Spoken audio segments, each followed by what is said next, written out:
Coming up next, a celebration of philanthropy in Greater Detroit. We're going to examine the impact of charitable giving in our community in a series of roundtables with some of Detroit's top philanthropic leaders, plus a tribute to the people and organizations committed to making life better for others. So sit back, relax, and enjoy this special program, National Philanthropy Day 2022, presented by the Association of Fundraising Professionals, Greater Detroit Chapter. Support for National Philanthropy Day 2022 is provided by the Kresge Foundation and by these sponsors: Ralph C. Wilson Jr. Foundation, Barton Mallow Foundation, Beaumont Health, Community Foundation for Southeast Michigan, DTE Foundation, Plant Moran, Henry Ford Health, Leader Dogs for the Blind, Nonprofit Personnel Network, the Remington Group, Trinity Health Michigan, Walker Miller Energy Services, Wayne State University, Autism Alliance of Michigan, College Possible, Cranbrook Educational Community, Delta Dental, Detroit Public Television, Detroit Regional Dollars for Scholars, Detroit Zoological Society, Focus Hope, Forgotten Harvest, Hammond & Associates, Hudson Weber Foundation, Judson Center, Macomb Community College Foundation, Maxim and Marjorie S. Fisher Foundation, Michigan Humane, Michigan State University, Oakland University, Schoolcraft College Foundation, Vista Maria, and Melissa Weiss. The Association of Fundraising Professionals, Greater Detroit Chapter presents National Philanthropy Day 2022. Good evening, I'm Stephen Henderson, and I am really pleased to be your host for tonight's celebration of philanthropy. For the past 31 years, the Greater Detroit Chapter of the Association of Fundraising Professionals has recognized National Philanthropy Day by honoring philanthropists, volunteers, and fundraisers. The group's annual awards gala returned to an in-person gathering this month after a 2-year hiatus because of the pandemic. Plus, AFP Detroit also hosted a series of roundtables on the impact of philanthropy and how it's changing with the times. Detroit Public Television is really proud to partner with AFP for the 3rd year to create the vision for this National Philanthropy Day special. Over the next 90 minutes, we are going to bring you portions of these really important roundtable conversations with the city's top humanitarian leaders. Plus, we're going to introduce you to this year's AFP National Philanthropy Day Award recipients. The breakfast roundtable was held at the Durfee Innovation Society, which was founded by the nonprofit organization Life Remodeled. AFP Greater Detroit Chapter President Melissa Weiss opened the event, followed by remarks from Life Remodeled CEO Chris Lambert and AFP National Philanthropy Day co-chair Steve Reagan. Our goal has been to come out of the pandemic and expand the conversation about the many humanitarian voices and philanthropic activity in our community. Hence the birth of this event, and I want to thank our Vice President of National Philanthropy Day, Paula Rodriguez. Paula, if you're here, thank you. I know you're here somewhere. And I want to thank our co-chairs of National Philanthropy Day, Eileen Savage from Cranbrook Educational Community, and Steve Reagan from College Possible. Welcome to the Durfee Innovation Society, home to 39 of Detroit's best and brightest nonprofits who are collaborating to be better together and making lasting impact in the surrounding community. Some of you today may not know who Life Remodeled is, so I would answer that question if you were wondering like this, in that we would say, there's a lot of talk, but not enough walk when it comes to revitalizing Detroit neighborhoods. And we are absolutely convinced that Detroiters have all the talent they need, but many don't have access to all the opportunities they deserve. And so what Life Remodeled does is we repurpose vacant school buildings into one-stop hubs of opportunity for entire families to thrive. We fill these buildings with the best and brightest nonprofits who are moving the needle on jobs, youth programs, and health, wellness, and community resources. And those three categories all came from this community and the students next door when we asked, what kinds of increased opportunities do you want? In 1986, Ronald Reagan proclaimed November 15th as National Philanthropy Day to recognize donors and volunteers across the country that helped in all of our communities. 6 years later, Detroit started organizing its own celebration, and it quickly grew to be one of the largest in the United States. We had a lot of pride in that event. Every year, our National Philanthropy Day dinner sold out, and we honored our community's great leaders, volunteers, and donors. 2 years ago, we realized that we couldn't put on the same sold-out dinner, and it gave us a chance to address some tough questions. We loved the event we were putting on, but we'd always struggled with how we could bring more diverse voices and organizations to the National Philanthropy Day table, and how we could also have a deeper discussion about philanthropy. So we reached out to a number of partners: the Community Foundation for Southeast Michigan, the Ralph Wilson Jr. Foundation, the Kresge Foundation, and Detroit Public Television, as well as some of our longtime supporters of National Philanthropy Day: Wayne State University, Beaumont, Plant Moran, and the Nonprofit Personnel Network.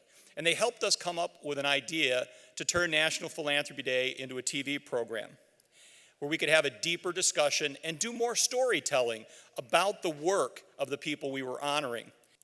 This year, we were excited to bring back the dinner, but we also recognized that not all of our nonprofits were healthy financially, and maybe they couldn't participate in the dinner in the same way they had. So we wanted to do something that was more open to our membership in the community, and we also wanted to still continue that deeper discussion about philanthropy. And so I can't thank everyone enough, the panel and the moderators that have come together and the sponsors to make this possible so that National Philanthropy Day is more meaningful and reaches more people.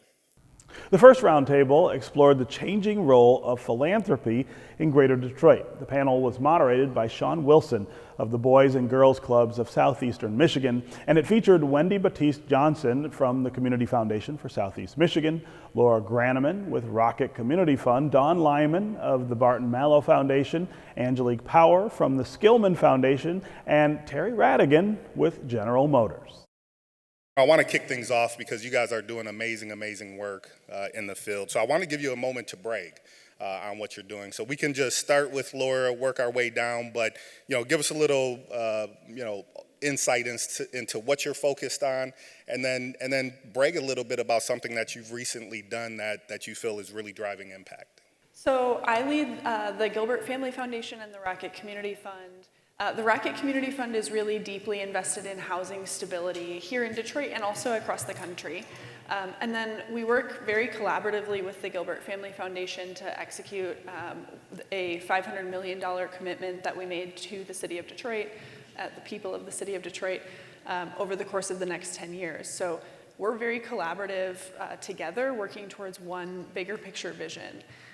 Collectively, we work on stabilizing housing first, and so we look at specifically a group of people who are at risk of displacement in the city of Detroit, either by tax foreclosure or from eviction. And then we actually stay connected to those families over the course of the next year, 2 years, 3 years, and make some follow-on investments based on the data that we see coming out of that group of people. So I'll give you a great example. We made an initial investment, a $15 million investment into paying off the back taxes of low-income homeowners in order to make sure that they could stay in their homes. This $15 million investment, which we executed back in 2021, has now supported the back taxes of over 8,000 low-income homeowners to this point. We then were able to stay connected with those families and ask them about some of the other barriers to economic opportunity and success in their home and in their lives. And the most important thing that those families told us was that they were also struggling with home repair. And so just about a year later, we made a second large-scale investment, a $20 million investment into something called the Detroit Home Repair Fund in collaboration with ProMedica and DTE. And believe it or not, just over the course of 1 week, we received 250,000 phone calls to our Detroit Home Repair Fund hotline. So these things are really all tied together, and ensuring safe and stable housing as a foundation is one critical component, and then staying connected to those families to make sure that they're really holistically supported and able to unlock economic opportunity, I think is the two critical steps of this process. Fantastic, thank you. Wendy? Hi, thank you for having me. I'm here on behalf of the Community Foundation of Southeast Michigan, where we service 7 counties in the region. And we serve as a liaison, quite frankly, for you, for all of you. And we service nonprofits, and we respond to community needs. And one of the stories I'd love to share is our response to COVID. We raised $12 million and granted $10 million of the 12 during the COVID pandemic. We created funds for health, for arts, and for other community initiatives, because we are here to service the community and listen to the needs of the community. We also, the board approved $100,000 to be given to the Youth Advisory Council, also known as YAC, so that our youth can have a voice during this time.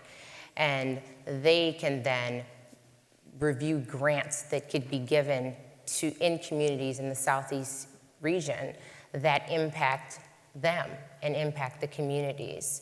So I'm very proud to be here to speak about the great work that has been done for so long, and that we are committed to continually do. Thank you. Dawn? Yes, good morning, everyone. So happy to be here, and thank you for having me. I am the Senior Foundation Manager for the Barton Mallow Foundation. We're a big construction company. We're building the Hudson Tower downtown for Bedrock, doing lots of work for everyone mentioned here, DTE, General Motors. Busy time for us, which is wonderful. Our foundation is relatively small on this stage. We give around $500,000 a year, but we try to be as impactful as we possibly can. Our main focus of giving is workforce development. Our industry struggles to get people. It's been a long struggle, and it's predicted to be a long time, both in the trades as well as professionally. So we're trying to take our little budget and do everything we can with it. And one thing that we were really excited about this year is partnering with 2 new organizations. They were the major beneficiaries for our golf classic that we had in August, and we were able to give both of them $25,000, and it was Women Who Weld and Women in Skilled Trades, both organizations that support our industry. Excited about that, and really pleased to see organizations out there trying to bring women into this realm and to just diversify our workforce and grow it. So I'm super excited to be here and learn and share. Thank you, Dawn. Angelique? This question makes me uncomfortable. Because, we aren't really doing that much, besides we have proximity to capital and we're moving it to so many of you. And I think that COVID actually showed us that institutional philanthropy, that's just one form of philanthropy. That in a heartbeat, nonprofits were setting up mutual aid societies and doing cash assistance, and in some ways teaching us in institutional philanthropy new forms of being philanthropic. That said, I'm a good student, so I want to answer the question. Skillman Foundation has a 60-plus year history of being dedicated to Detroit children and youth. And I've been here for a little over a year. And one of the things that I've noticed is that there are these warriors all over this state and inside of different institutions. And everyone is working on behalf of Detroit, on behalf of Michigan. And so I did a listening tour for the first year and met with so many young people. Wendy mentioned the YACs. Because of 30 years ago, partnerships with the Southeast Community Foundation as well as Kellogg, and the Council of Michigan Foundations, there are youth councils all over the place. Our youth council, Jeremiah Steen, won an award, and he's part of our youth council. They've guided us in understanding how we rise to this moment. They made their own set of grants, $300,000. They created their own rubrics. They used ranked choice voting to make their decisions, and we took notes. Now, how do you do that? What are you thinking about this? And we also just did a scan of youth organizers across the state of Michigan. Young people are brilliant and visionary and activists, and so we're interested in figuring out how we tap into them and let them lead us to a better place. Thank you. Terry. I represent the men and women of General Motors. We're headquartered here in the city of Detroit, have been for 111 straight years. We're very proud of that. Here with my colleague, our Chief Philanthropy Officer, Lori Wingirter, who's in the audience. And we focus on, our focus areas really are STEM education, vehicle and road safety, community development, and last year we added another pillar, and that is climate equity, to make certain that as we are on our path to an all-electric future, that no one gets left behind. And of course, we have a heavy focus on our hometown, and we also have a Justice and Inclusion Fund. So that's our focus areas. That's what we do on a global scale. And something I'm proud of, it's so great to be back at Durfee. I love this place. It was about a year ago, just a little over a year ago, that Mary Barra, our chair and CEO, and Mayor Duggan were in the room right across the hall here that used to be the pool. And we held a press conference there and announced $50 million for Detroit organizations. And super proud of that day, and proud to say that we are on pace to exceed that $50 million goal just 1 year into it. So the other thing I'm proud of that we recently did, also here at Durfee, is we came and delivered laptops, brand new laptops to two organizations here on the campus through our partnership with Human IT. That was just last month. So again, delighted to be here and look forward to the discussion. Thank you. Chris Lambert mentioned that there's a lot of talk, but not always the folks walking the talk when it comes to neighborhood revitalization. Many of you are investing in that. I know Laura and Terry, specifically, you guys have made some big bets on neighborhood investment recently. So Laura, can you speak to what's the end game? How do you know that you're successful with your investments in neighborhoods? Well, I think that the end game is a city that works for everyone, regardless of background, income, race, etc. And for us, we feel that there's an opportunity here in the city of Detroit to build a different type of city that doesn't fall into some of the traps of cities across the United States around gentrification or displacement. There's really an opportunity today, right here, right now, to encourage and catalyze wealth building opportunities through home ownership, through entrepreneurship and business ownership, to allow all Detroiters to really grow wealth as the city continues to expand. And so, again, we start, our focus is on preventing displacement, either displacement due to property tax foreclosure or to eviction, but that's not where we end. We then stay connected to those families and we learn from them, and I think just as Angelique was talking about, right, that people in the neighborhoods are the most adept at being able to say what they need and where they're struggling or where they're succeeding. And so empowering that, giving voice to that, and then listening to that and resourcing it through some of our systemic investments in arts and culture and public space and in entrepreneurship and economic mobility. Thank you, Terry. Just to build off that, so how can funders connect the work, right, from the neighborhoods to downtown, midtown? So, sometimes the work seems disconnected. We're investing over here and then we're investing over here. But how can funders actually connect the work so that it doesn't stop what's been happening in downtown, midtown, because that's important. But at the same time, you're investing in the neighborhoods. What's the connection there? Just a few years ago, we had what I think was a very innovative idea, collaborating with the Detroit Regional Chamber, and created a program called Neighbor Hub. And Neighbor Hub is an application process for folks to go in and request grants of up to $30,000. they know what is needed best in their neighborhood. So it's folks come in, they apply through the chamber. It's funded by General Motors. And we have had 4 years now of unfettered success as it relates to programs, initiatives, everything from rebuilding the organ at the Senate Theater to amazing activities that are happening in Midtown.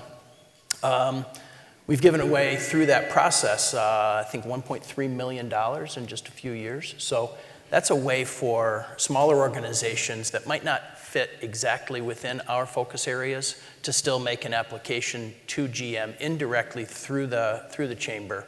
And we're actually in the midst of the current process, so you can go through the chamber, go into the Neighbor Hub portal, and you can apply there. Thank you. I want to switch a little bit to equity, so I'm going to ask a number of questions around equity, and I really want to start with youth voice, at the center. So, of course, Angelique, I'm going to start with you on this one. So what does authentic youth voice look like? That's kind of the first part of the question. And then the second part is, what's the pipeline? What's the progression model? So, I grew up in Milwaukee, Wisconsin. I was that youth advocate. I was that youth voice person. But when I look back, so many of my peers did not progress in the industry, in the field, long term. So how do we create a pipeline so that talent, the young man that you mentioned, that talent, that they continue on to become leaders on this stage and leaders in the room? What is Skillman doing to feed that pipeline and create that pipeline of talent? Thank you, Sean. There are so many ways to nourish young people. And, so much of it has to do with school and what happens during the school day. And a lot of it has to do with after school and out of school and having lots of opportunities and spaces in different neighborhoods where you can go and you can participate. So I think the progression is actually pouring into young people from birth through, career. And there are so many different ways to do that. And then there are also these gaps between how we tend to pour into young people in early childhood, and then there's sort of a gap that happens with K through 12. Then there's lots of out of school time and after school time that frankly is underfunded and is such a key ingredient to supplementing what happens during the school day. And then there's a gap. And then there's college and career and entrepreneurship and all of those things. So a part of what we think about at Skillman is how do we actually map out the progression and then notice where there are gaps where people are falling out. The other thing I'll say is that Generation Z, which is age born in 97 through 2012, so age 10 to 25. We don't really have to design youth voice for them. They are authentic advocates for themselves. They're a really interesting generation, and there's so many of them. Detroit is a young city. The median age here is 34. And for Generation Z, they are 48% folks of color. 1 in 5 identify as LGBTQIA+. 1 in 3 knows someone who's gender non-binary. And they are the integrity generation. They will stand up to corporations. This week, Adidas dropped Kanye for anti-Semitic comments. That isn't because Adidas grew a moral compass. No shade to Adidas. But it's because young people said, no, that's not the type of organization, company, institution, government office that we want. And so I think that it's our obligation to nourish and nurture and recognize youth voice and youth power, and in some cases, get out of the way. Absolutely, absolutely. So Wendy, let me ask you this, the interesting thing about the marketplace, right?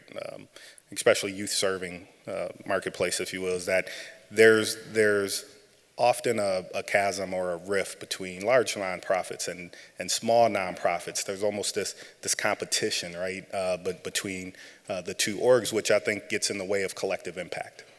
So what can funders do to help bridge that divide between large organizations and small organizations so that it's equitable funding for all? Great question. I think that we need to encourage collaboration. That's one thing that I absolutely admire and appreciate about the Community Foundation, is that we are a vehicle for collaboration. And we are stronger together. And so I think that we need to encourage it. We need to speak more to our peers about the needs in the community, because you'd be oftentimes surprised that what you're doing, someone else has already done. And perhaps you can learn from someone else. And I want to touch back, not to ignore your question, but I want to get back to Angelique and what she shared about the youth. I just think it's just so powerful and impactful to uplift the youth voice. And I have to call out, again, the Youth Advisory Council and their response after the Oxford shooting. It was immediate, and they wanted to be involved, and they wanted to be involved in creating funding for programs that supported high schools, not only Oxford, but high schools throughout the entire region. And that is the youth driving this initiative. And it's a testament to what's to come, right? Us making space for the next generation, which also opens the door to collaboration, right? And so I am encouraged by that. And I think that we in philanthropy should be encouraged by that. Absolutely, thank you. So, Dawn, can you drill on that question a little bit more, the small nonprofits, the large nonprofits? What are some things funders can do to help bridge that divide so that we can have stronger collective impact in the city? Sure. I think collaboration, like you said, is key. There are so many organizations with similar missions running so hard, working so hard to make a difference, alongside other organizations running so hard, working so hard to make a difference. And together we can be so much stronger. And our roles as funders are to help connect the dots, right? We talk about, the initial meeting or the initial request for funds. Often we have to say no, right? We all have limited budgets, but I'll always take an initial meeting with a nonprofit so that I can learn about who's doing what, and eventually maybe we'll be able to partner directly with them or support them with donations or volunteers. But usually at some point we can help them connect dots. So I think that's part of our job and mission is to help all of you to know each other and to partner and collaborate. Throughout the program tonight, we are going to recognize the 2022 AFP National Philanthropy Day Award recipients. These are the people and organizations that are making a huge difference in the lives of Southeast Michigan residents in a variety of ways. Here's our first group of honorees.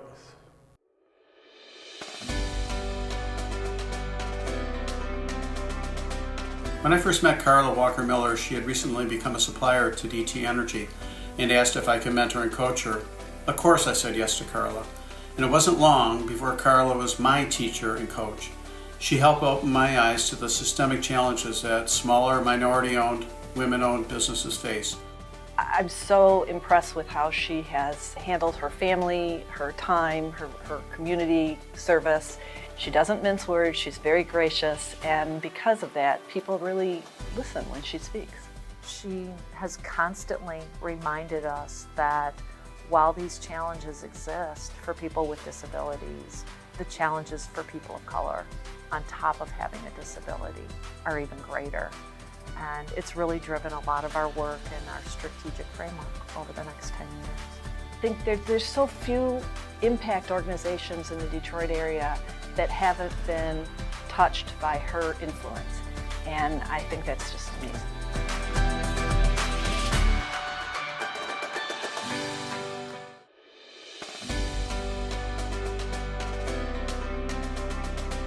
Dresner Foundation's been an incredible partner. They first started funding us in 2018, and they've been a great partner ever since then. The Dresner Foundation has specifically helped us employ additional individuals from shelters across the city of Detroit. During COVID, they were one of the first foundations to step up and unrestrict their gift, and they really just understand the full breadth of the work that we do. They've supported both our programmatic initiatives as well as sponsoring the sleeping bag coats that we make and distribute globally. They are a really important part of this community, a really important part of the philanthropy space, and just for us personally, a big part of why we're able to do the work that we do. You know, you might not hear their name as frequently as some other foundations, but they are doing really important work for the communities that they serve, and they really understand the needs and allow the people that work within these organizations to do the work that they need to do to achieve their missions.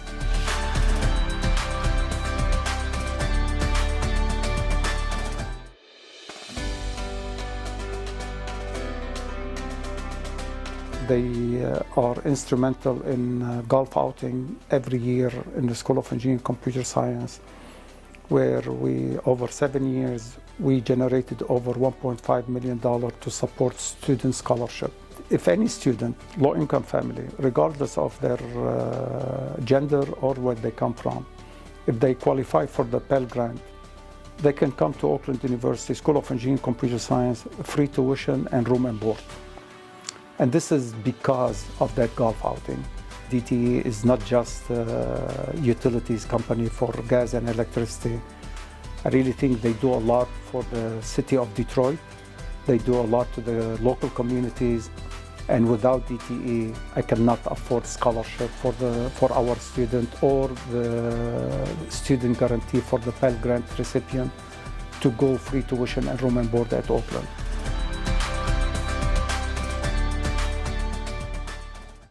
National Philanthropy Day recognizes the great contributions of philanthropy to the enrichment of our world. Our next roundtable examined the unique ways charitable giving impacts Detroit nonprofits. Focus Hope's Portia Roberson moderated the discussion with panelists Carmen Argersinger from Delta Dental, Lynette Dowler of the DTE Foundation, Peter Remington of the Remington Group, and Tanya Rose with Fifth Third Bank.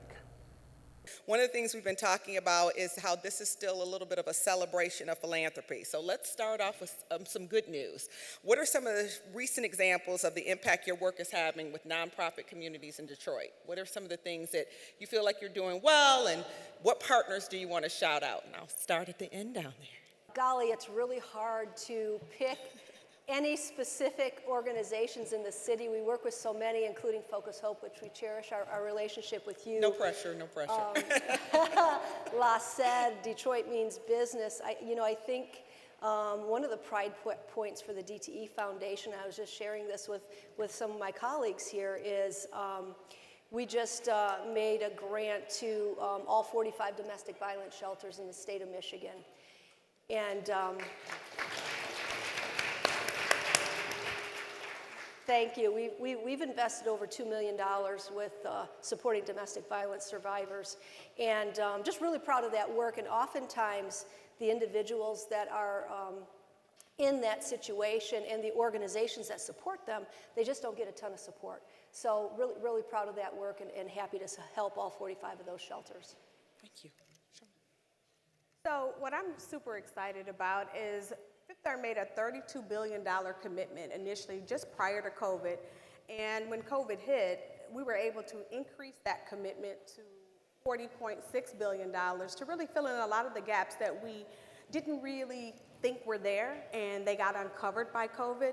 And it was really exciting that Fifth Third was able to step up and spread that around the community. But in addition, we got our fair share in Detroit, and in part of that, we participated in the Strategic Neighborhood Fund, where we adopted a neighborhood called G7, and we really were able to work with all of those community partners like Life Builders, Wayne Metro, Accounting Aid Society, and really wrap our arms around that particular community, and we're still doing that, and I'm super excited with the progress that we're making over in G7. Thank you. At Delta Dental, we're particularly excited right now about our new partnership with Michigan Humane and their Healthy Communities Initiative. That program started during the pandemic when they recognized that there was the opportunity to impact the health of humans in the community, the pet owners, while they were caring for their pets. We worked with them to help bring in services for people, dental screenings and other health services. And during that time, they realized that really there was the opportunity to impact the overall health of the community through the lens of pet ownership. And we're really excited about how that has grown and excited to see how it continues. I'm in a little bit of an awkward situation because it's like picking your prettiest child. We have a lot of clients that do incredible things throughout the community. And I'm even more awkward because my longest standing client is the moderator, Focus Hope, which obviously does incredible work. But let me talk about one specifically, especially because we're here at Durfee. This weekend is an open house for the Detroit Promise. They have been a client. Governor Snyder, Dennis Muchmore, Steve Hamp, started it 12 years ago with an education program and then morphed it into the Detroit Promise. One of the things that is so exciting about this weekend is that we're having this open house here at Durfee. We have now put 6,000 kids through the Detroit Promise program, which is technical training, 2-year or 4-year. And so it is one of our many children that we service within the group. But I would just say this, one of the things that's important when we look at our clients is our clients have to have a very strong mission and one that we believe in. So I always wake up every morning in great gratitude for what we do. Thank you. All of you all hit on this a little bit about some of the changes that happened during the pandemic.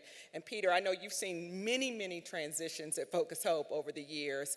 But what are some of the lessons that you all learned as grant makers during the pandemic that will probably carry on, that you think will be necessary in the future?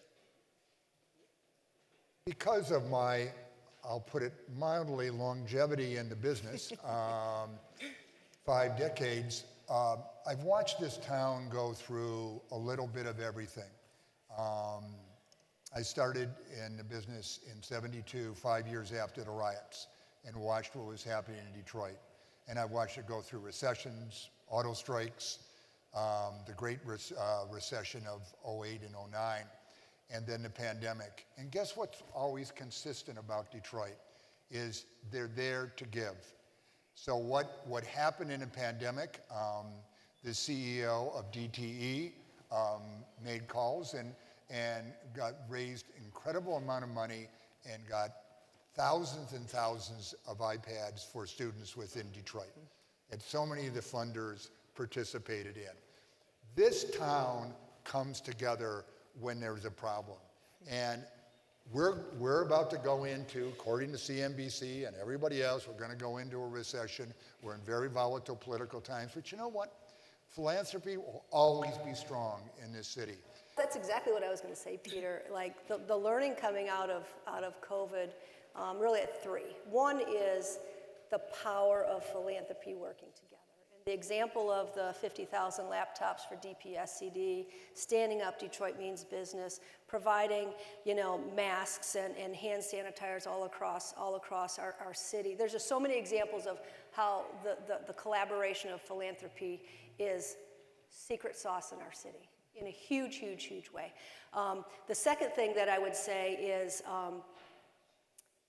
we've shifted to a much more flexible grant-making process, I believe, and we've shifted to more general operations grants because only you as nonprofits know how you need to invest your money and where your pain points are, so we've shifted to more gen ops grants to help the organizations.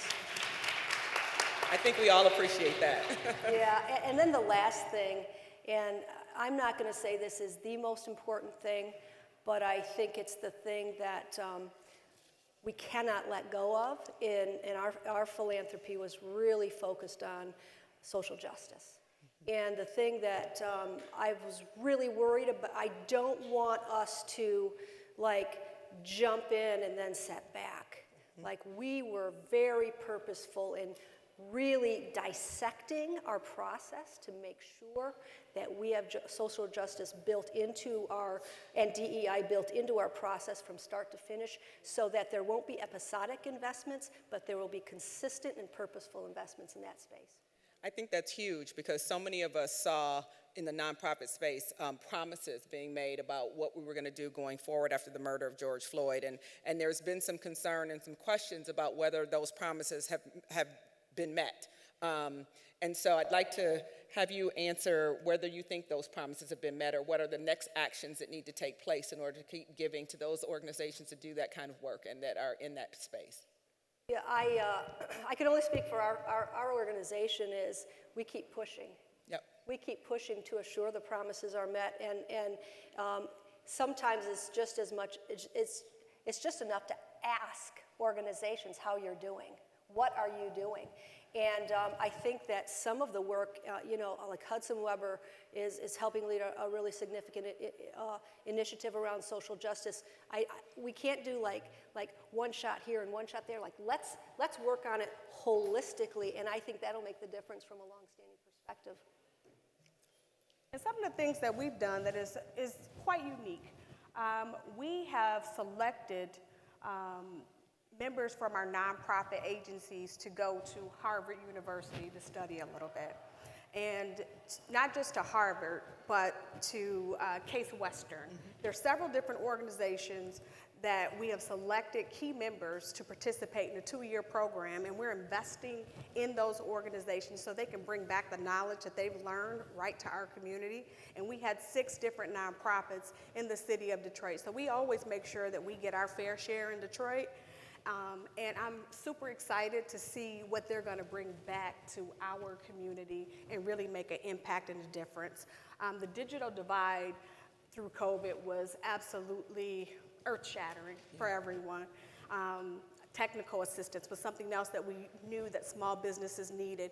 You know, if people were able to get the PPP, that's one thing, but then there was a huge gap of small business owners that weren't able to get the PPP. And at Fifth Third, we realized that they're the backbone of our community and what makes us really go round. And so we really wrapped our arms around that and made sure that we gave out different grants to our different micro-lenders to make sure we got funding to folks that really need it. And not just during COVID, but even with the pending recession, we're already starting to develop programs to continue making sure that they're ready for that.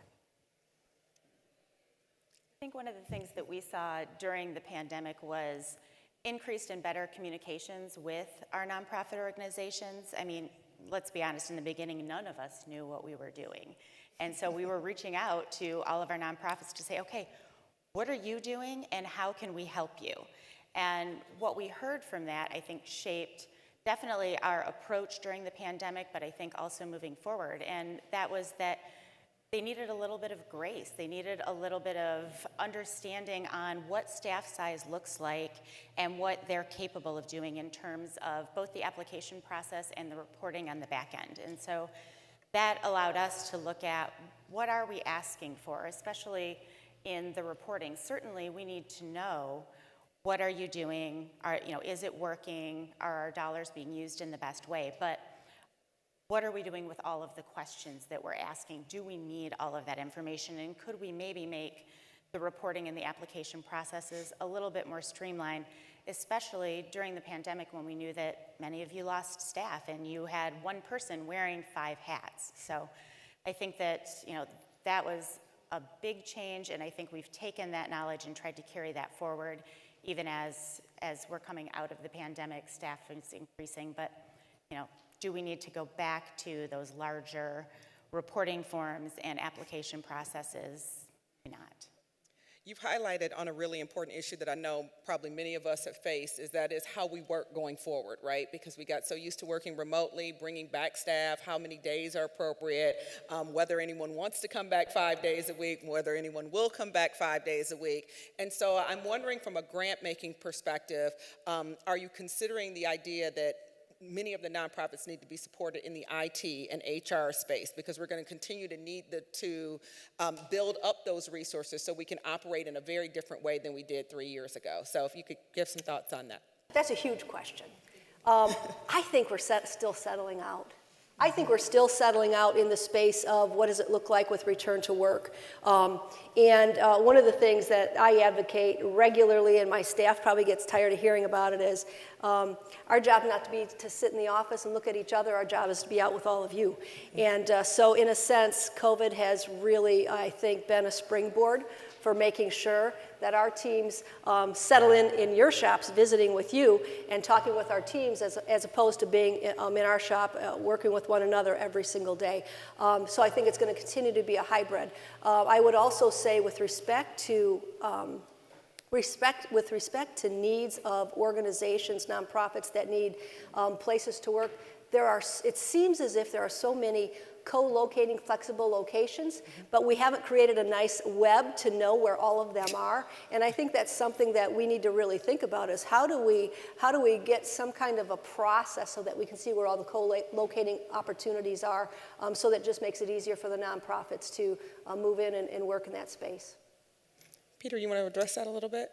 Just grant making in terms of when you're talking to funders about the need for them to fund nonprofits in the IT HR space. Sure. You know, I think that it really comes down to, is it affecting impact? Many of our clients are in service delivery. So therefore, the virtual versus the in-person only is important if the impact of those services are affected. So, and I think that the funders are really very good at understanding, you know, that didactic, that as long as the service is being delivered, the idea of virtual or in person is less important. At least that's what I found. Interesting. We know that at Focus Hope, oftentimes people want to come down and visit our nonprofit. They wanted to see it. Prior to the pandemic, we did a lot of tours. We had people come in, particularly with our funders. Our funders would call and say, we want to come down and see your operations and see what goes on down there. We haven't been able to really do that in the last 3 years. And so how have you been working to build relationships with places and with nonprofits that you may be making grants to, where you haven't been able to see their operations, touch and feel their operations? I'll start with you. So for me, we've done a lot of phone calls, a lot of Zoom calls, a lot of WebEx. So I've been very familiar with all of those platforms because we had no choice but to get used to that. And I think in this space, we've become more flexible. So I think we're going to continue to do a combination of both. Whatever works for our clients or our community partners, we're always working to keep them at the center. And at the end of the day, whatever works, we're willing to do it. Thank you. If I can build on what Tanya said, I think exactly right, whatever works. You know, we've tried to be very conscious of what is the capacity of the nonprofits that we're working with. And I have had some really fun Zoom calls with people doing a virtual tour of facilities and taking their laptop around, showing us what they're doing. But we've also spoken to some of them and said, please do not waste your precious time putting together a 20-slide PowerPoint to show me what your organization is doing. If that exists, please, by all means, send it and we can go through that. But we're here to help you. We're not here to create unnecessary work. And I think that in this room, we have a tremendous number of really great storytellers. And oftentimes, if we can't get into your facility, your storytelling abilities paint that picture for us.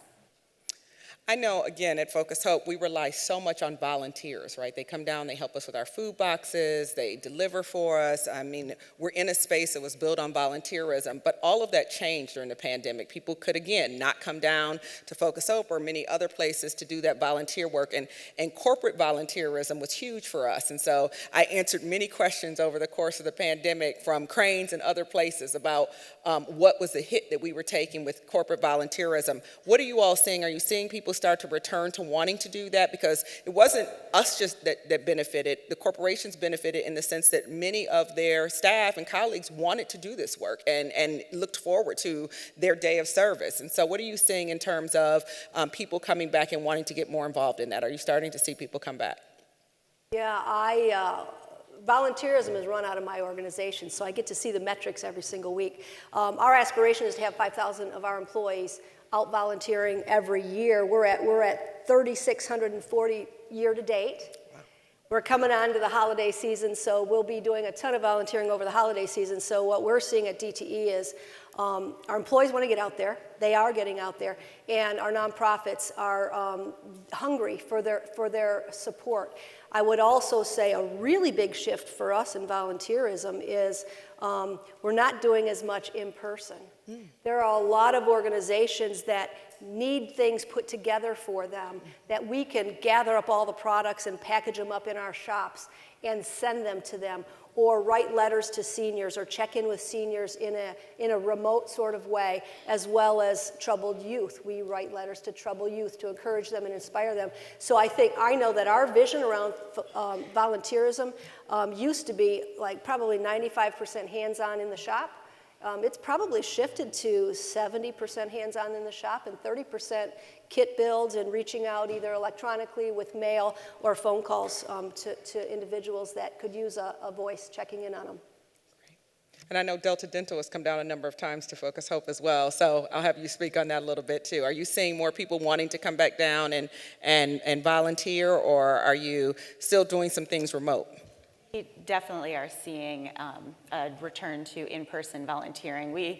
Volunteering is really at the heart of our company culture, and for a year we had people calling and saying, is it time? Can we go back? Can we do it? Is it still virtual? Can we do anything in person yet? And so we were really excited to be able to start offering those in-person events, and we are looking at our highest level of volunteering in 2022 in company history, which I think is fantastic. Most of that has been in person. We've had great responses to things like the Life Remodeled 6-Day Project, but we do also have some folks that do the virtual volunteering. We've had some great responses to people doing things with junior achievement, where they've gone into classrooms virtually and talked to the kids about their careers and the pathway to get there. So we've tried to offer a wide variety of those volunteer events, but we have had a tremendous response to that. And of course, Fifth Third. I can't not shout you guys out as well. And so for us, that is directly in my wheelhouse with corporate programming. And so during the pandemic, we were considered essential workers. So we worked through that entire experience. And we did a lot of virtual activities at that time. A lot of it was providing technical assistance to small business owners, or working with our community partners on loan committees and different things like that. So we had a lot of activity going on and volunteering in a virtual sense and doing workshops online. But now we've definitely switched back to in-person. We had our Empowerment Mobile for the first time. We call it short for our e-bus, where we bring financial literacy to the underbanked, and talk about affordable housing or small business. And we just take the bus to different LMI or low to moderate income communities. And it was super exciting to get out and have our employees be engaged with the community, as well as we participated in the Life Remodeled event. So we're definitely seeing a large uptick in in-person activities and volunteerism, but we still have the window open for virtual volunteerism as well. Great. At the beginning of this program, we recognized the major sponsors that made this year's AFP National Philanthropy Day events possible. We want to take a moment now to recognize the additional companies, people, and organizations that contributed to this celebration of philanthropy.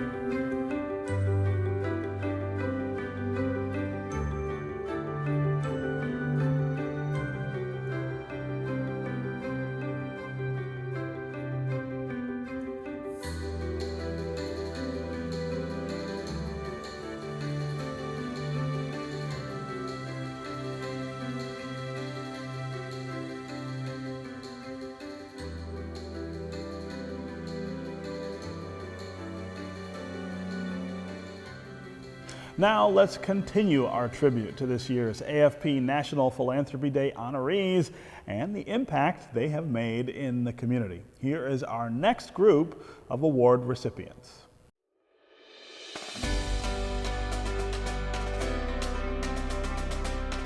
Today we're going to be talking about one of our wonderful volunteers and fundraisers and a past board chair, John Carter. I met John Carter through working here at Forgotten Harvest. He has been a longtime board member. He's one of the best persons you'll ever meet. Mr. Carter has always said, yes, how can I help? John is one of those people who, while it probably is as tough as for him as it is for everybody else, he's never shown any hesitation of putting his ego to the side and putting his neck on the line to ask somebody to come a step closer to a cause that he believes in. It's been a true gift and honor to not only like work next to John, but actually to witness a man of his stature sitting at a business table and making decisions. Forgotten Harvest is indebted to Mr. Carter and his family for their service.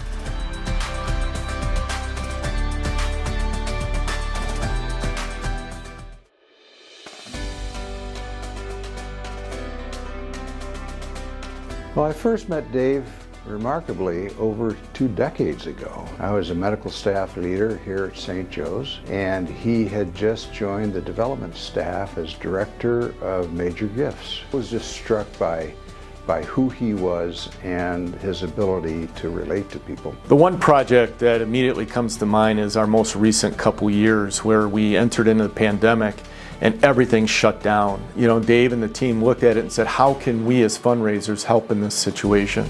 Well, we had donors out there who wanted to help get us protective equipment. We had colleagues who had lost their jobs and needed assistance. So immediately, Dave and the team mobilized all their fundraising efforts to raise funds for those 2 initiatives, and very successfully. He led the #1 department in the country. People trust Dave. He follows through on his word, and he cares about the needs of the donor as much as he cares about the needs of the organization.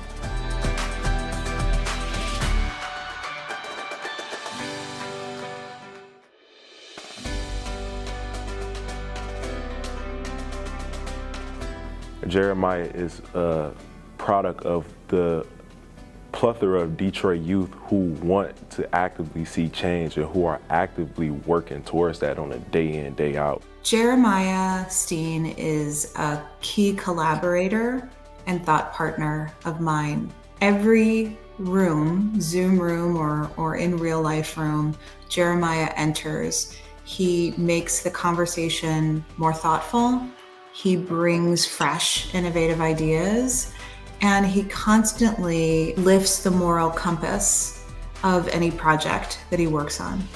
He's just always there, and I can count on him at every beck and call to, help out and just be the leader that he is. It just comes naturally to him, and he's not doing it for glitz and glamour. Jeremiah has a pure heart for this work. I can tell this is work he's been doing for a long time.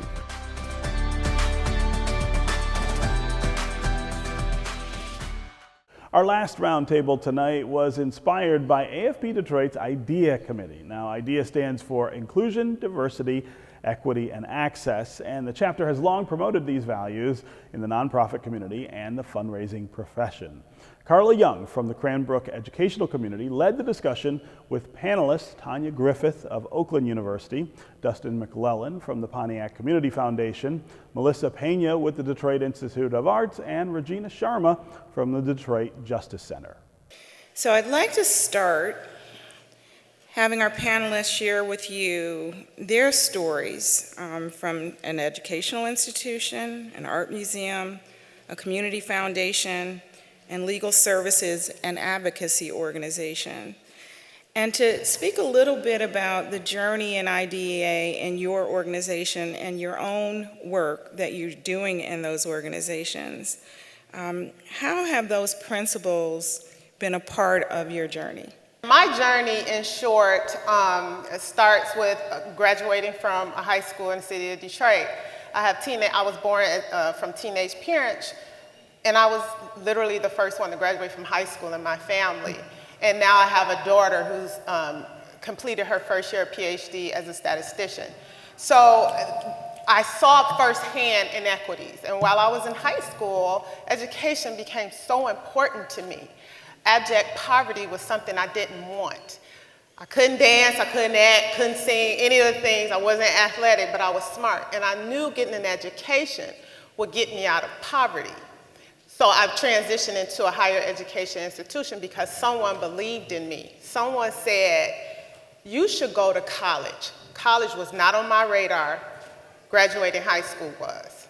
But because someone saw something in me and encouraged me to go to college, I did that. So I have to give back to address the inequities and to address the disparities in education.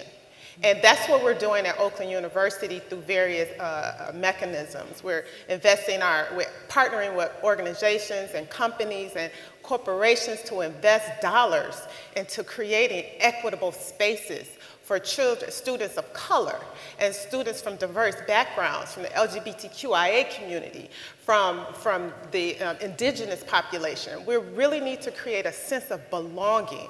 So we're going to talk a little bit about what those investments look like and what those partnerships look like from the standpoint of donor relations, donor retention, and corporate engagement. Thank you. Thank you. I am a career fundraising professional. I have had the distinct pleasure to have a career that has really been informed by helping to improve the quality of life for all Detroiters in our community. Early in my career, working in youth and economic development, to about a decade working in higher education and healthcare, and now most recently, about a year and a half ago, it's been such an incredible pleasure to help found the development department for the Detroit Justice Center. And the Detroit Justice Center is a racial justice focused community law firm. We are guided by the belief that we cannot address and help create a more just Detroit without addressing issues of mass incarceration. And we do that through a three-pronged approach we call defense, offense, and dreaming. The defensive prong of our work is addressing fees, fines, warrants, all of the things that are really keeping Detroiters shut out of the economy. And then we go on offense with our economic equity practice, and that is where we are shoring up all of the incredible freedom dreams that Detroiters have been coming up with for decades.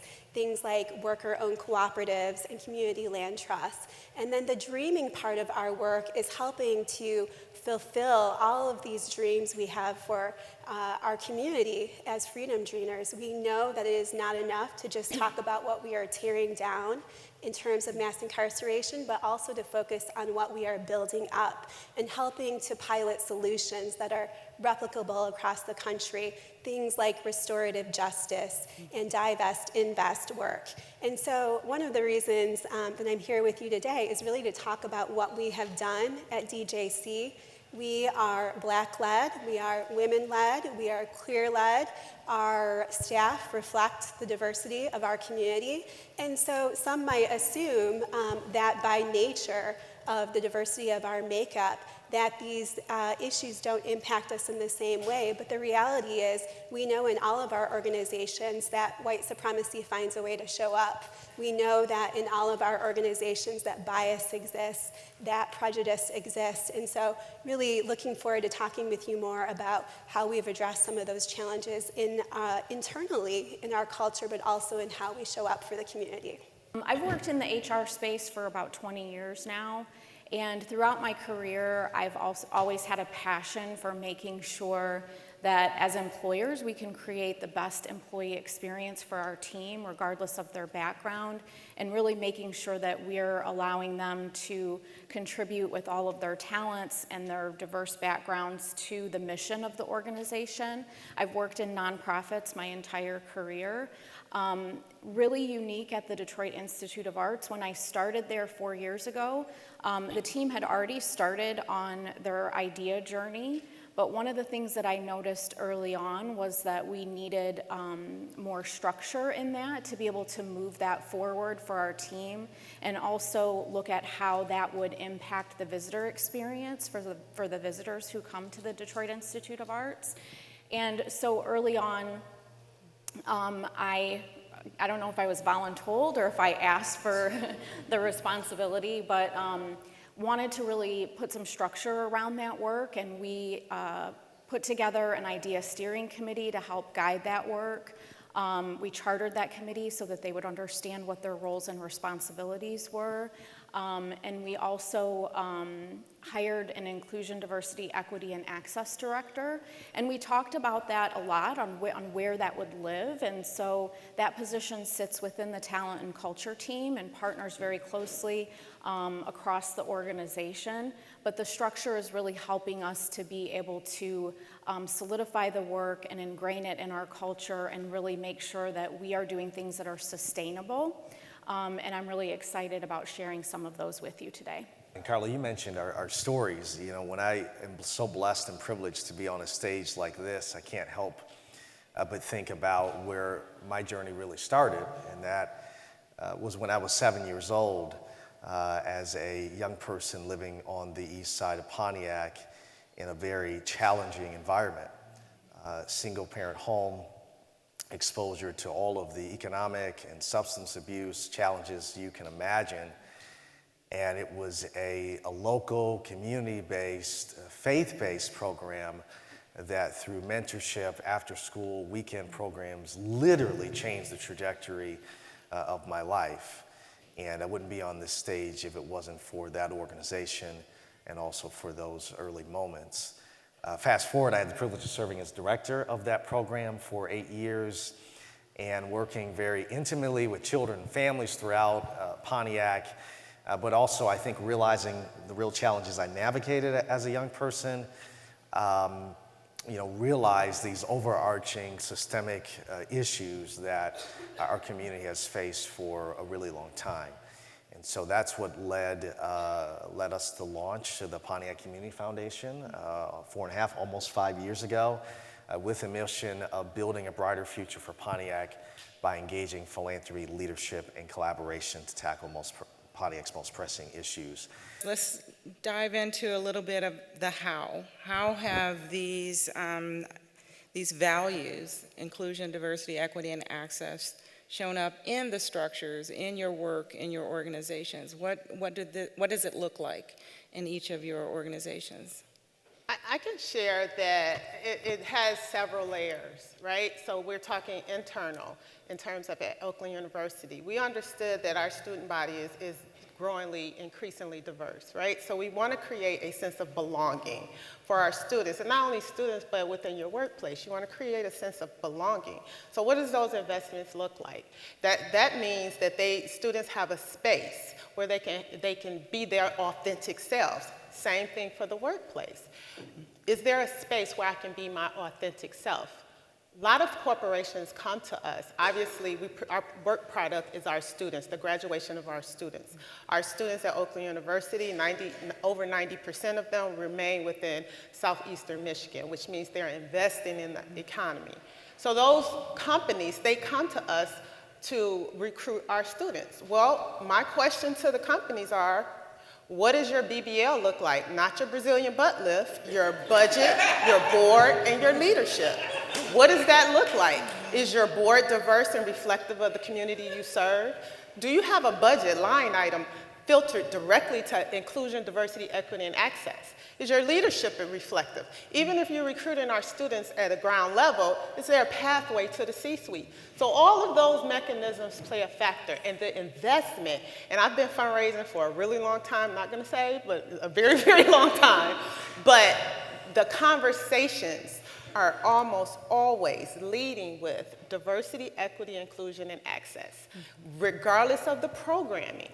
Regardless of what you're looking for funding for, it's always leading with that piece. Thank you. Go ahead.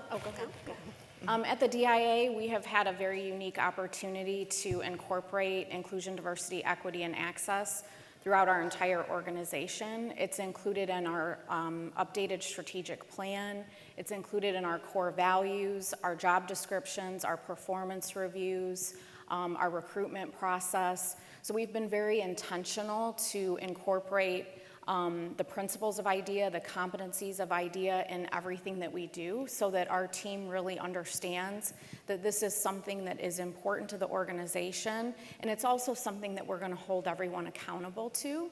And we have a relatively large employee base. We typically hover around 350 employees, and some people are brand new, and some people have been there for 40 years, and everyone is at a different point in their IDEA journey, both personally and professionally, and it's important for us as an organization to make sure that we've put the systems in place so that everyone understands what the expectations are for them around inclusion, diversity, equity, and access.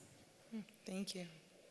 One of the things we talk about a lot as a movement-based organization is we have to figure out ways to sustain ourselves in order to be in this work for the long haul. It's high burnouts.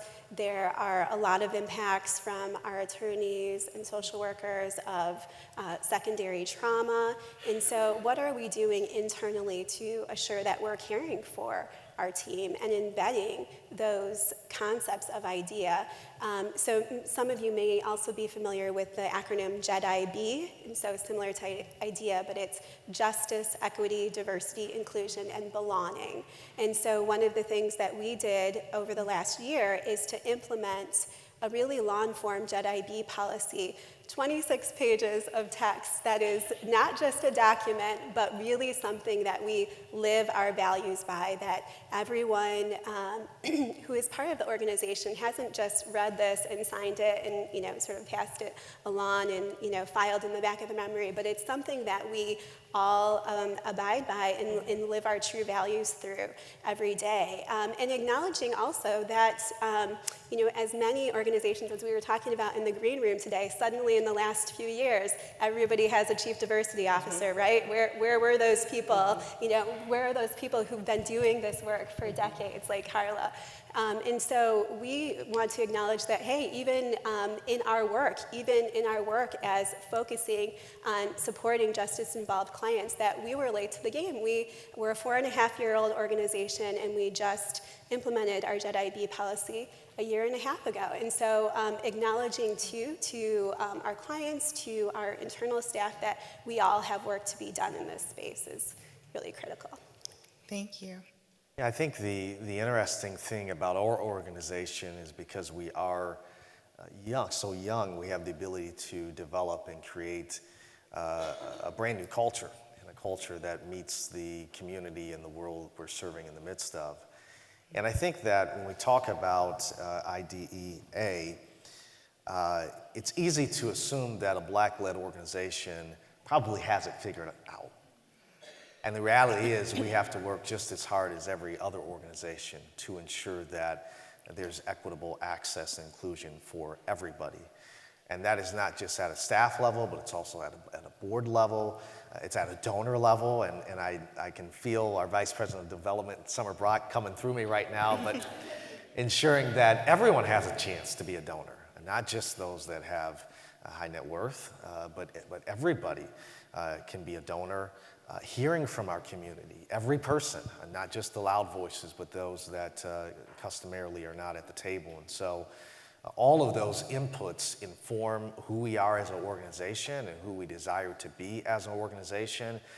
And if I can just add, it's an open conversation and dialogue.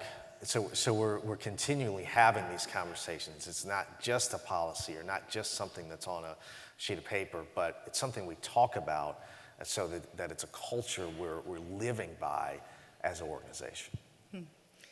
Thank you. Wow. So thinking about these documents in place, these values articulated, this culture being developed and generated in your organizations, have you seen any benefits and or any specific pitfalls that you've surfaced and you can share with us? A few benefits, quite a few benefits is the increase in the companies and Oakland University paying attention to the diverse students. They're allowed to hear their voice. What happens most of the time, and where I see there needs to be market improvement, is that inclusion, diversity, equity, and access needs to become embedded within an organization and not just in addition to.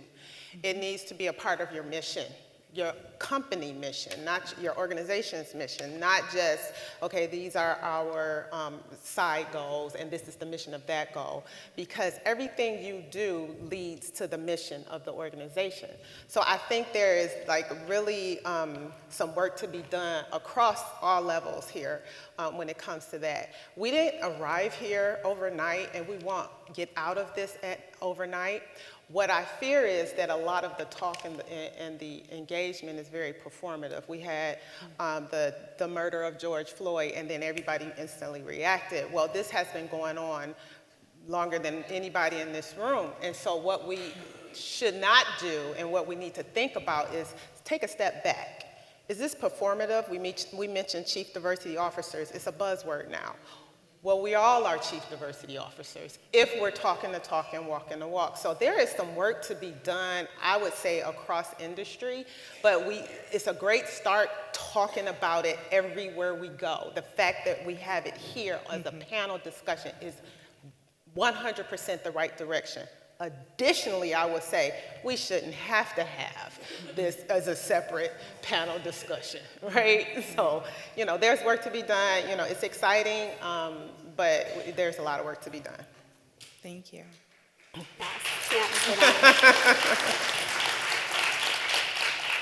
Yeah, for me, it goes back to listening and learning, because the reality is every single person in our organization, in our community, comes from a different background than I do. They've had different experiences, they've had different successes, different failures, and so I think we've tried to do a good job of listening to the community, hearing the voice of the community, making sure that if we're going to be the Pontiac Community Foundation, that Pontiac is actually at the table.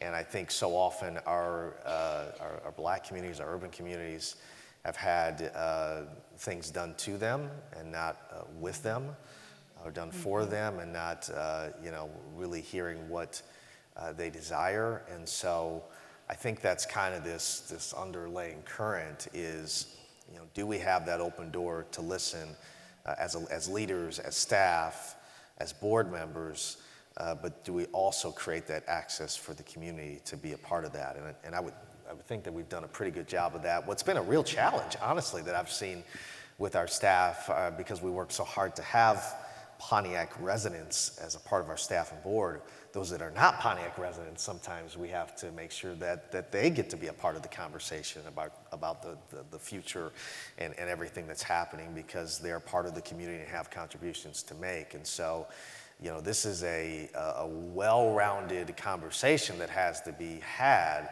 if we're really going to talk about inclusion and access and breaking down silos.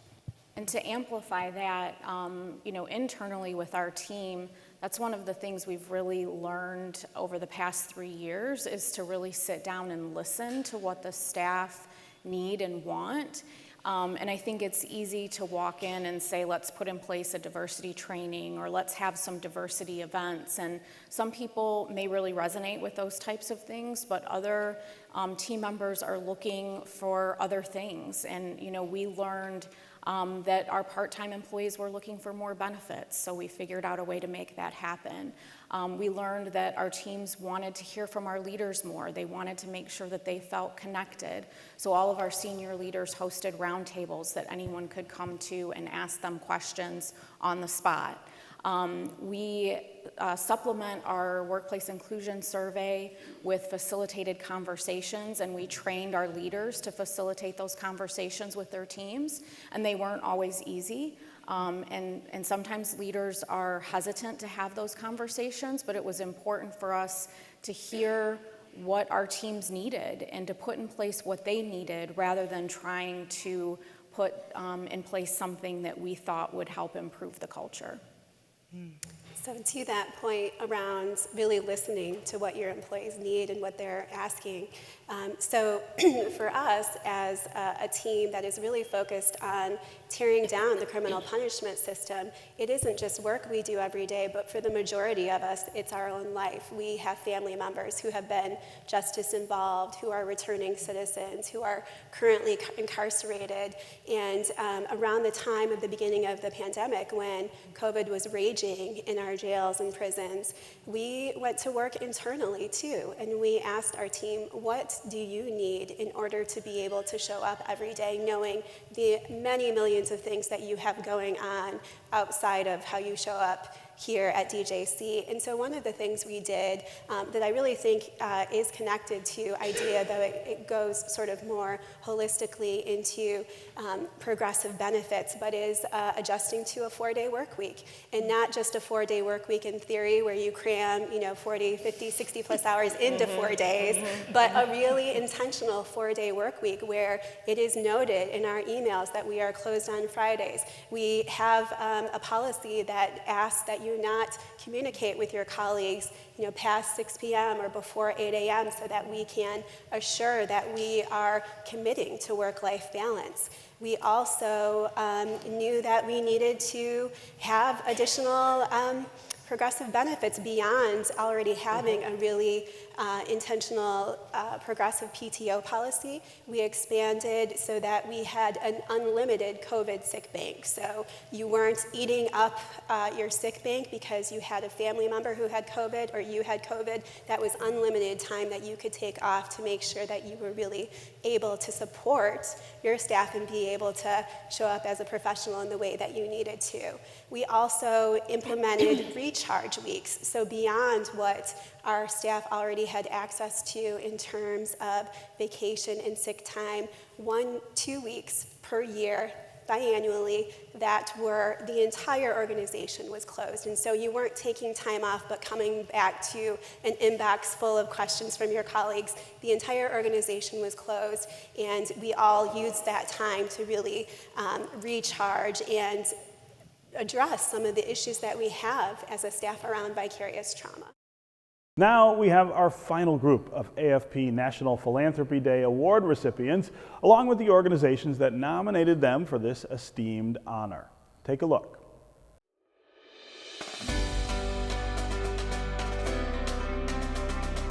Dennis Archer is a true gentleman. I've never seen him raise his voice, and he cares about people, and it's just really obvious. The Dennis Archer scholarships have been really impactful, not only for students here at Wayne State, but also Western Michigan University. Many of these students would have dropped out of school had it not been for the financial support that was provided by these scholarships. But it's not just these scholarships. He has a Dennis Archer Community Development Fund, which has funded many neighborhood initiatives that have improved the lives of Detroiters. He's also funded a number of organizations and institutions that are arts-oriented and culturally oriented around town. So his philanthropy has been both impactful and broad in scope, and that's why he's deserving of this award.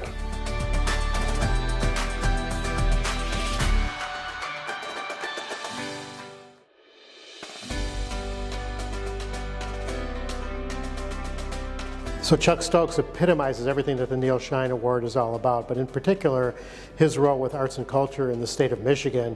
He's on the board of the Michigan Historical Commission, and also he's on the board of the Community Foundation for Southeast Michigan. Chuck is also very well known for mentoring students of color and journalists of color. He's been known for that for many, many years, and it's something that really Neil Shine epitomizes in giving people a chance, giving people opportunities, and he just epitomizes that throughout his entire career. Everyone's been watching him for probably 30 years on Channel 7 as the editorial director and on Spotlight on the News, and he just epitomizes everything that Neil Shine is all about when it comes to journalism and community.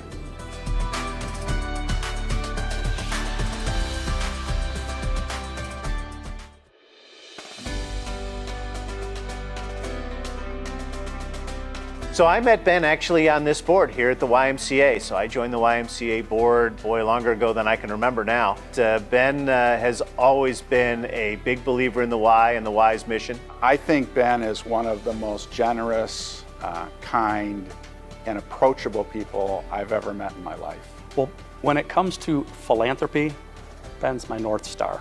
He thinks about what the goal is, how we're going to achieve it, what kinds of things we're going to try to do, who are the kinds of folks we need to talk to, and then helps get out and make those meetings happen. He didn't really retire. He became the chief community officer, which meant he continued to devote his time and his resources to making a difference in our community. He makes you feel as if you're the most important person around when you're dealing with him, and that this organization is the most important organization. But the reality is, Ben makes everybody feel that way. But this award's long overdue. It really is.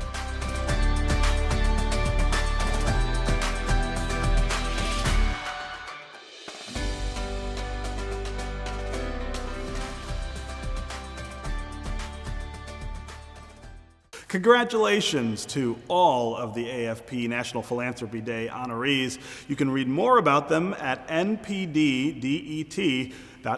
That's going to do it for this special presentation of National Philanthropy Day 2022. Our thanks to everyone involved with tonight's program, and of course, thanks to you for watching. A reminder that Giving Tuesday is November 29th, and we hope you'll give back to your community by donating or volunteering on that day. For the Greater Detroit chapter of the Association of Fundraising Professionals and Detroit Public Television, I'm Stephen Henderson. Take good care of yourself, and good night.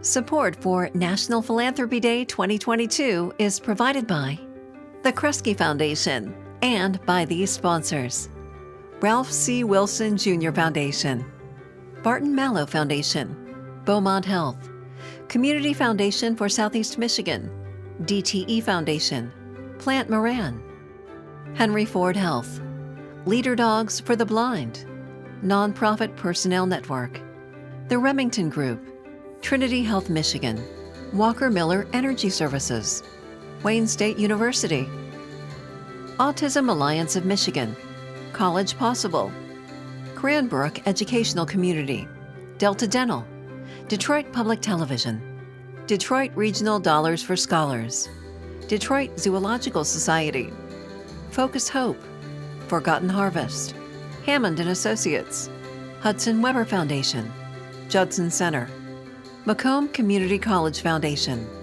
Maxim and Marjorie S. Fisher Foundation, Michigan Humane, Michigan State University, Oakland University, Schoolcraft College Foundation, Vista Maria, and Melissa Weiss.